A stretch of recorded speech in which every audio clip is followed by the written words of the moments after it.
गोपीचंद ने अपनी माता को बताया कि कैसे उन्होंने गुरु जालंधर नाथ जी को राज्य में ही गड्ढा खोदकर दबवा दिया है। यह बात सुनकर रानी मैनावती सन्नाटे में आ गई। उन्होंने अपना सिर पीटते हुए रोना आरंभ कर दिया।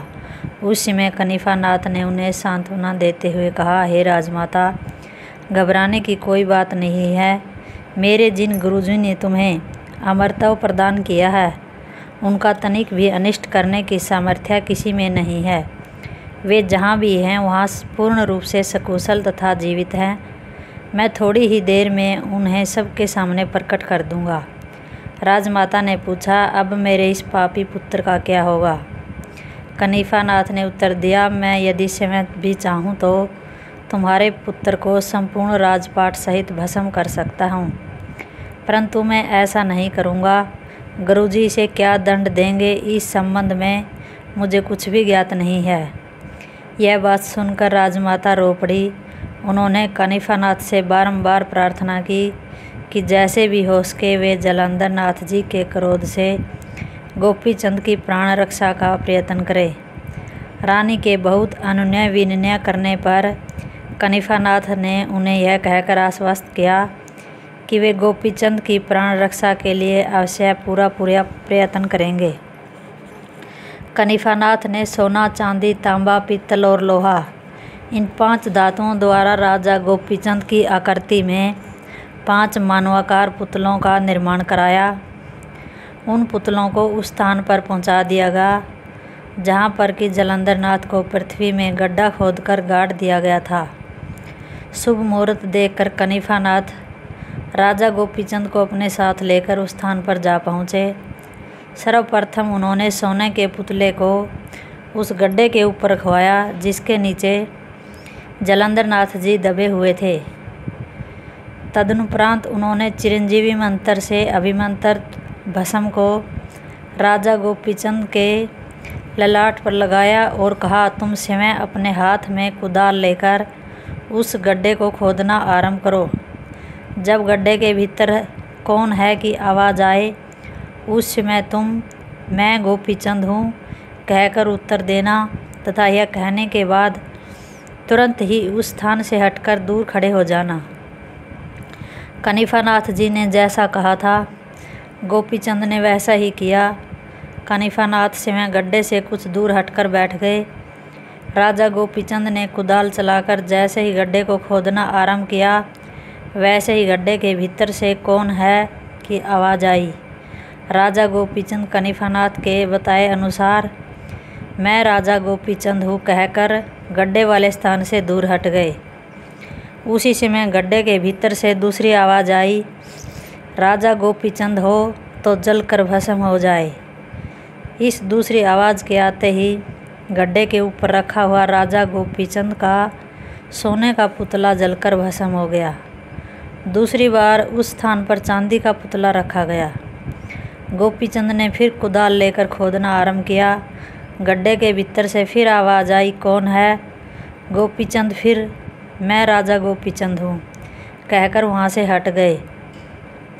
गड्ढे से फिर दूसरी आवाज़ आई, गोपीचंद राजा हो तो जलकर भस्म हो जाए। और दूसरी बार चांदी का पुतला जलकर भस्म हो गया। इसी तरह क्रमशः तांबा, पीतल और लोहे के पुतले भी जलकर भस्म हो गए। छठी बार जब गड्ढा बिल्कुल खाली हो गया, तब जालंधर नाथ ने अपने मन में विचार किया कि मेरे 5 बार श्राप देने पर राजा गोपीचंद बार बार बच गया। इसमें कोई न कोई रहस्य आवश्यक है। अस्तु छठी बार जब उन्होंने यह कहा कि राजा गोपीचंद अब तक किस तरह जीवित है, तब कनिफा नाथ ने आगे बढ़कर उत्तर दिया, हे गुरुजी, मैं आपका शिष्य कनिफा नाथ यहाँ आ पहुँचा हूँ। मैंने चिरंजीवी मंत्र द्वारा अभिमंत्रित भस्म को राजा गोपीचंद के मस्तक पर लगा रखा है, इसलिए वह अभी तक आपकी क्रोधाग्नि से बचा हुआ है और उसके स्थान पर धातु निर्मित पुतले भस्म होते रहे हैं। अब आप कृपया करके गड्ढे से बाहर निकल आइए। कनिफा नाथ आ पहुँचे हैं। यह जानकर जालंधर नाथ प्रसन्न हो गए। तब उन्होंने कनिफा नाथ को संबोधित करते हुए कहा, बेटा कनिफा नाथ, तुम यहाँ आ गए हो तो बहुत ठीक रहा। अब मैं इस गड्ढे से बाहर आता हूँ। यह कहकर जलंधर नाथ गड्ढे से बाहर निकल आए। उनका शरीर ज्यों का त्यों था। इतने वर्षों तक गड्ढे में रहने की कोई भी चिन्ह कहीं दिखाई नहीं देता था। सर्वप्रथम कनिफानाथ ने आगे बढ़कर अपने गुरु के चरण स्पर्श किए। तत्पश्चात राजमाता मैनावती ने उन्हें साष्टांग दंडवत किया। फिर राजा गोपीचंद तथा अन्य लोगों ने उन्हें प्रणाम किया। जलंधर नाथ ने सब लोगों को आशीर्वाद प्रदान किया। उस समय जलंधर नाथ की जय के नारों से संपूर्ण आकाश गूंजने लगा। सब लोग योगीराज जलंधर नाथ तथा कनिफानाथ की प्रशंसा करने लगे। राजा गोपीचंद जलंधर नाथ तथा कनिफानाथ को अलग अलग पालकियों में बैठाकर गाजे बाजे तथा बड़ी धूमधाम के साथ नगर में प्रविष्ट हुए। प्रजाजनों में हर्ष की लहर दौड़ गई। नाथपंथी योगियों के चमत्कार की घर घर में चर्चा होने लगी। लोमावती आदि रानियां हतप्रभ रह गई। उन्हें ऐसा प्रतीत होने लगा कि राजा अब उन्हें जीवित नहीं छोड़ेंगे। राजभवन में पहुंचकर राजा गोपीचंद ने जलंधर नाथ जी के चरणों में गिरकर अपने अपराधों की क्षमा मांगी। उदार मना योगीराज ने उन्हें क्षमा कर दिया।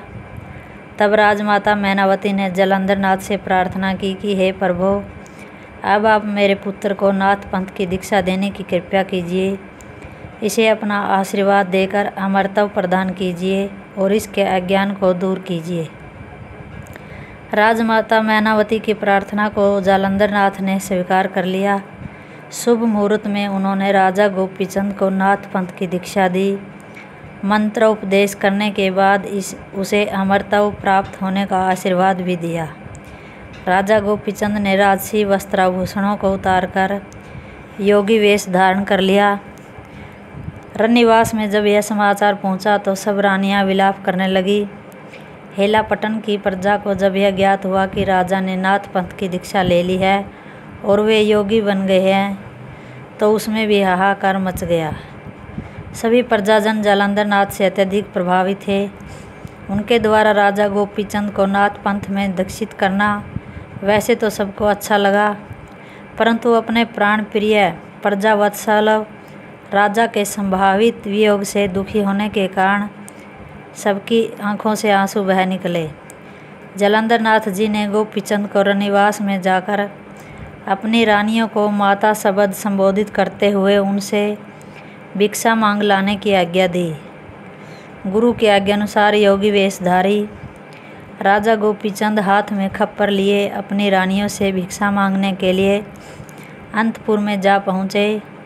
उन्होंने रनिवास में जाकर कहा, माताओं, आप मुझे भिक्षा प्रदान करने की कृपा करें। रानियों ने जब राजा गोपीचंद को इस वेश में देखा तो वे हाहाकार करने लगी। रोते रोते उनकी दशा खराब हो गई, परंतु अब तो कोई परिवर्तन होना संभव ही न था। लाचार होकर सब रानियों ने उन्हें भिक्षा दी। गोपीचंद नाथ भिक्षा लेकर अपने गुरु जलंधर नाथ के पास लौट आए।